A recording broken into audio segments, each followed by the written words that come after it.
Assalamualaikum warahmatullahi wabarakatuh. Saya kelompok 10 ingin mempresentasikan analisis payback period dan break even. Saya Andre Kumoro dan rekan saya Apisonopil. Payback period adalah suatu periode yang diperlukan agar semua akumulasi keuntungan profit sama dengan akumulasi biaya investasi atau cost. Rumus di mana I investasi awal, NFC net cash flow tahun ke T, P payback period. Kriteria pemilihan 2 buah atau lebih alternatif. Investasi dengan kriteria payback period adalah alternatif yang memiliki payback period yang paling pendek. Kelemahan payback period. Metode ini mengabaikan time value of money. Perbedaan nilai uang antara satu periode dengan periode yang lain tidak diperhitungkan. Metode ini mengabaikan penerimaan dan pengeluaran setelah periode payback tercapai. Dengan demikian, kriteria ini bukan alat untuk mengukur profitability tetapi hanya mengukur rapidity atau kecepatan dari kembalinya dana. Kelemahan payback period.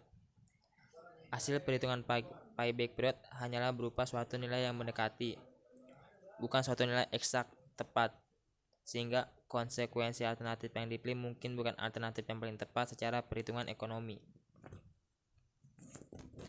Contoh soal. Net cash flow dari dua alternatif investasi A dan B adalah sebagai berikut. Tahun 0.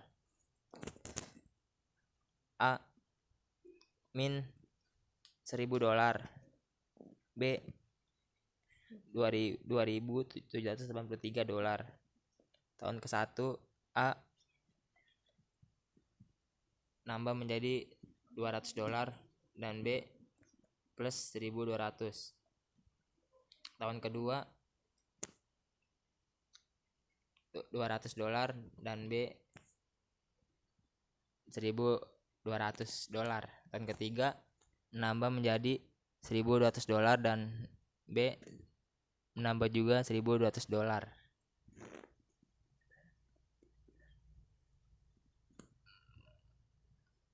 4 plus 1.200 dan B plus 1.200 dan 5 plus 1.200 dan B plus 1.200. Berdasarkan analisis payback period, alternatif mana yang dipilih? Alternatif A, akumulasi net cash flow tahun 0, akumulasi NCF.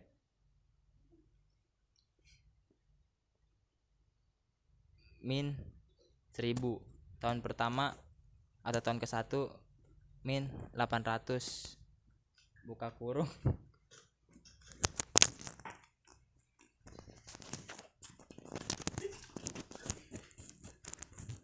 dalam kurung min 1.000 plus 200. Tahun kedua min 600. Tahun ketiga akumulasi NCF plus 600. Tahun keempat plus 1.800. Tahun kelima plus 2.400.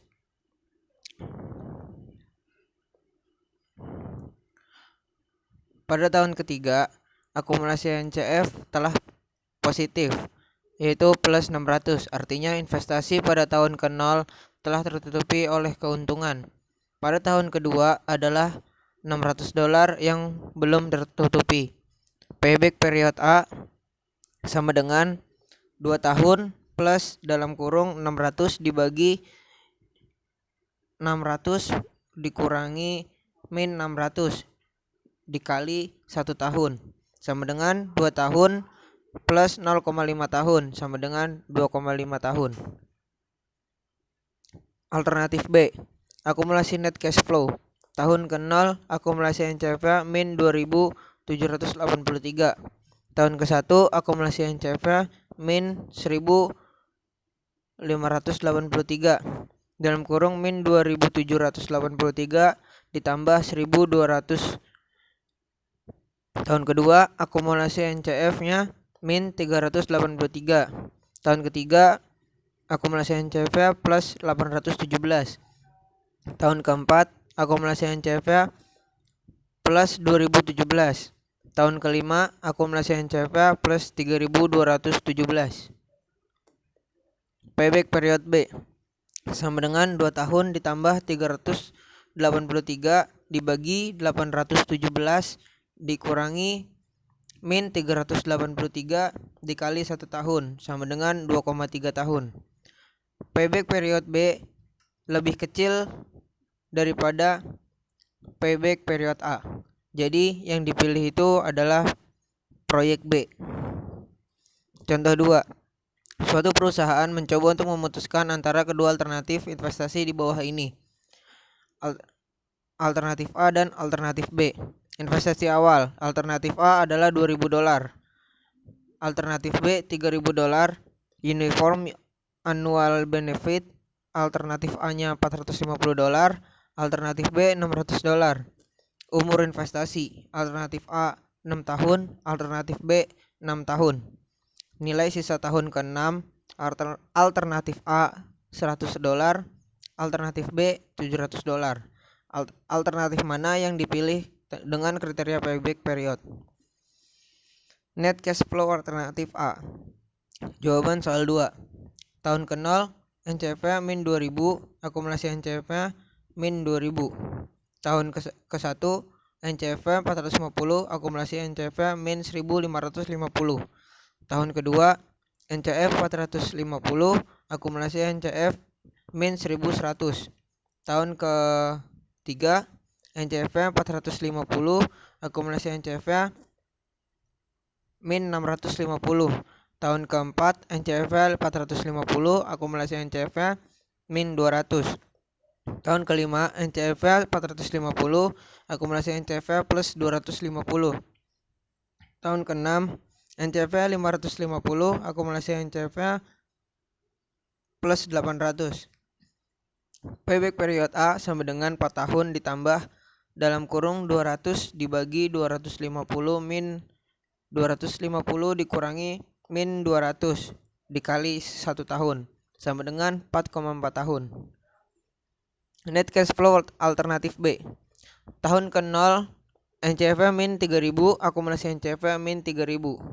Tahun ke-1 NCFA 600, akumulasi NCFA min 2400. Tahun kedua NCFA 600, akumulasi NCFA min 1800. Tahun ketiga NCFA 600, akumulasi NCFA min 1200. Tahun keempat NCFA 600, akumulasi NCFA min 600. Tahun kelima NCFA 600, akumulasi NCFA 0. Tahun ke-6 NCFA 1300, akumulasi NCFA plus 1300. Pada tahun kelima akumulasi NCF sama dengan 0. Berarti akumulasi keuntungan sama dengan akumulasi biaya, atau payback period B sama dengan 5 tahun. Payback period A lebih kecil daripada payback period B. Jadi yang dipilih adalah proyek A. Analisis sensitivitas dan break even. Analisis sensitivitas adalah untuk mengukur berapa variasi untuk suatu nilai estimasi diperlukan untuk mengubah suatu keputusan. Salah satu bentuk dari analisis sensitivitas ini adalah analisis break even. Analisis break even sering digambarkan dengan diagram break even. Tujuan analisis break even untuk melihat sensitivitas suatu keputusan terhadap suatu perubahan. Contoh, 3 alternatif proyek investasi di bawah ini. Investasi awal, proyek A. Investasi awalnya 2000, proyek B 4000, proyek C 5000, dan uniform annual benefit. Proyek A adalah $410, proyek B $639, proyek C $700. Umur investasi, proyek A 20 tahun, proyek B 20 tahun, proyek C 20 tahun. Nilai sisa A, proyek A, B, dan C 0. Tingkat bunga 6%. Dengan kriteria NPV didapati bahwa alternatif B adalah pilihan investasi terbaik. Lakukan analisis break even untuk melihat sampai dengan alternatif investasi awal berapa alternatif B tetap merupakan alternatif yang terbaik. Berikut adalah contoh diagram break even chart. Sekian dari kelompok kami, kurang lebihnya mohon maaf. Wassalamualaikum warahmatullahi wabarakatuh.